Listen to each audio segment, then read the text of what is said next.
And then Saturday, it is the return of Collision Course, CM Punk, Samoa Joe, Kate from Montreal, John Cena. Name a better pairing. Jimmy Bauer and Mark Nolte calling the first two matches from 2004. Yep, I'm expecting the white balancing to be a bit better for this one. It's a big match, the biggest in Collision history, I think we could safely say. They should make it should be a nod to that second match where it is over. They didn't white balance the cameras, so it literally, when they cut back and forth, it's two different canvas mats basically that you're watching. This like 5-star classic that they have, and it's just the dirt worst production. You know what's crazy is those matches. How many people would you think of all weeks would be going back to watch those? It would be this week. They are not on Honor Club. They do not have their full 2004 slate of shows. I was curious to go look, and I'm fairly certain that they're not up there. They only have like 4 or 5 shows from 2004 that are up there. So I just, quick Google of Joe versus Punk. They at least have the first one of them is on the YouTube, right? the YouTube channel, but that was from years ago. So you can watch the first one. The second one is like they did 3 that year. And the second one, I would say, is the big one, even though that's the 5-star. Yeah. The second one, you can find it, but not through Honor Club. Interesting. Okay. Well, it's pretty good. Trust me.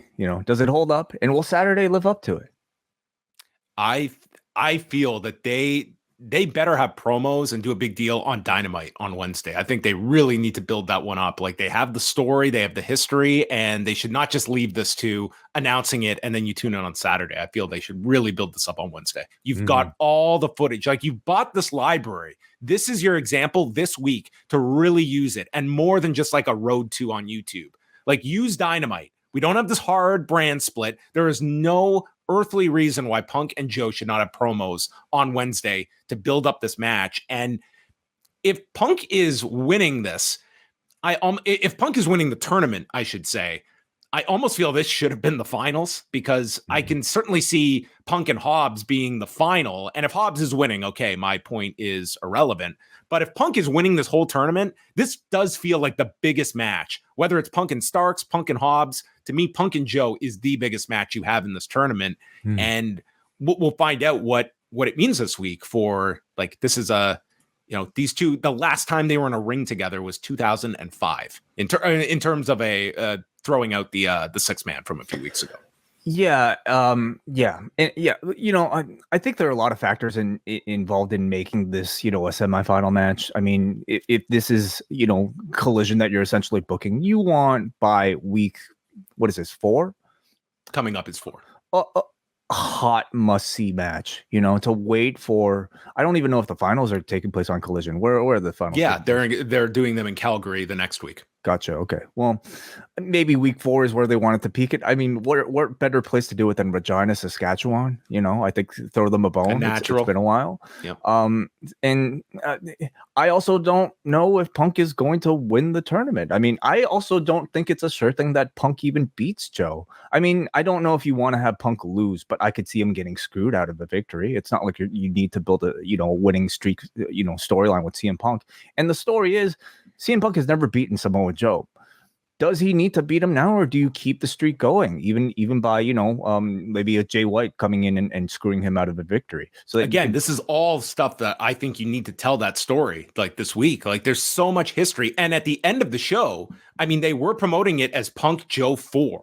Like, this is the continuation of this. It's not as though this is just some distant memory. Like, this is the lineage, because they've had other matches that weren't in the trilogy. Yeah, no, not in the trilogy. They've actually had 4 matches in ROH, but they're only including the most recent 3 as part of the actual trilogy. Yes. Correct. Yeah, the 2004 series. But this is considered like the extension of that trilogy. So tell that this week. I mean, I just think there's so much at your disposal here to tell this really great story, and you have all the footage for it. So I really hope that they do a great job this week of building it, because it does feel like a big match for television, and they need it for Collision as well. Hey, we've got 5 bonus shows this week on the Post Wrestling Cafe, and you are diving into Super Card of Honor 7 because that's on the homework list for Rewind Away. Oh, it's what better thing to do at 1 a.m. than to watch an ROH championship match featuring Jay Briscoe versus Kevin Steen. I'm looking forward to it. What else do we have coming out this week? Well, unlike ROH, our stream never goes down because we've got coverage of New Japan's Independence Day cards, Collision Course with John Cena and Kate from Montreal. All can be found at postwrestlingcafe.com.